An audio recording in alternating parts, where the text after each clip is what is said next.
سقوط همسرم تولیدی لباسم برشکست شد.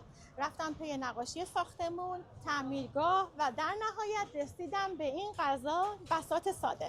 لیسانس کامپیوتر دارم، لیسانس فیلمسازی دارم و مدارک دیگه. از تمام مردم ایران میخوام که از این ویدیو حمایت بکنم و انتظار دارم که یک ویو میلیونی بخوره و حمایت بکنن تا این کسب و کار ریشه بزنه، بزرگتر بشه، منم بتونم این دونه مغازه بزنم. من تنها نیستم، 7 نفر خانم دیگه که سرپرست خانواده هستن توی این کار دارن با من مشارکت میکنن. خانواده ای از کجا اومد؟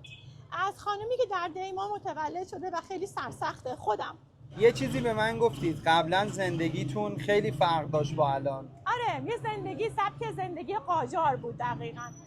بچه‌ها پرستار داشتن. خب خودم هم کسایی داشتم، خدمه داشتم که کارامو انجام میدادن. الان ناراضی نیستید از شرایط؟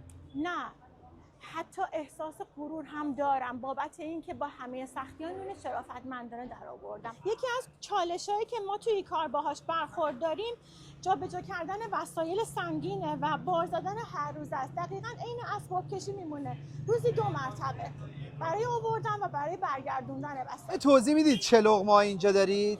کوکه سیب زمینی هستش، پایه این غذا بیشتر مرغه، هنوز اسم قشنگی براش پیدا نکردیم. کتلت هست و کوکو سبزی. بیش از اون چیزی که از این کار راضی باشم از مخاطبین راضی هستم که خیلی منو حمایت میکنن، ازم خرید میکنن، غذا از خونه نمیارن، خودشون هم میگن و عمدن از من خرید میکنن که عدد کار من بالا بره و واقعا ازشون ممنونم.